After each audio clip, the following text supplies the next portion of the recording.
दोस्तों, इस नए विश्लेषण में स्वागत है।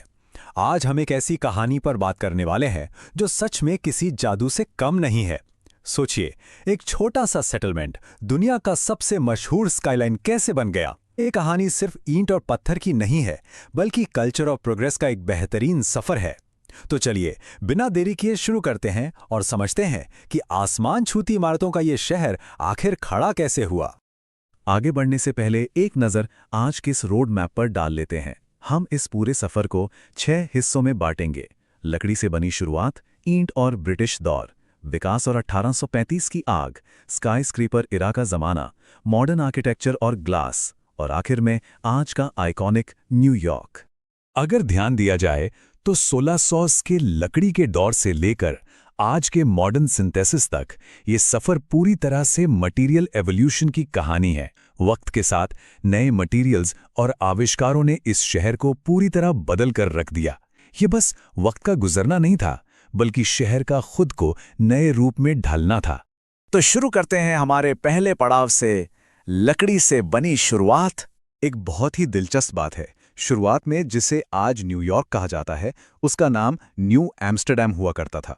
यहाँ जो शुरुआती डच लोग आए थे ना, उन्होंने बिल्कुल सिंपल लकड़ी के घर बनाए थे। उनका मकसद कोई ग्रैंड डिज़ाइन या महल बनाना बिल्कुल नहीं था। उनका मकसद सिर्फ बेसिक सर्वाइवल था। किसी तरह बस मौसम से बचाव हो जाए और जिंदगी चलती रहे, बस यही उनकी सबसे बड़ी प्रायोरिटी थी। अब आते हैं दूसरे दौर पर, एशियंट और ब्रिटिश दौर, जो 1700 में शुरू हुआ। अब यहाँ एक बड़ा शानदार बदलाव आता है।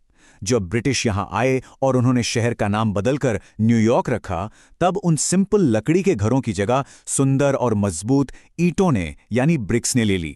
गवर्नमेंट बिल्डिंग्स और चर्चेस पहले से कहीं ज्यादा एलिगेंट हो गए। सेंट पॉल्स चैपल इसका एक जीता जागता उदाहरण है, जो आज भी अपनी पूरी शान से खड़ा है और उस बदलाव की कहानी बताता है।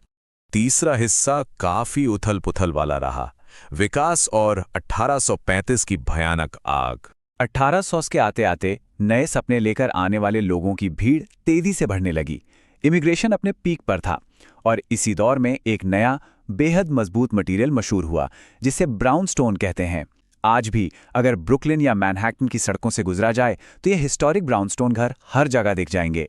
ये उस बढ़ते हुए दौर की एक ऐसी पहचान है जो आज तक मिटती नहीं है।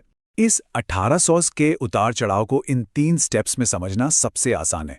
पहला, पॉपुलेशन का एकदम से बढ़ना, जिसने शहर में भीड़ और जगह की कमी पैदा कर दी। दूसरा और सबसे दर्दनाक टर्निंग पॉइंट था 1835 की ग्रेट फायर ऑफ न्यूयॉर्क।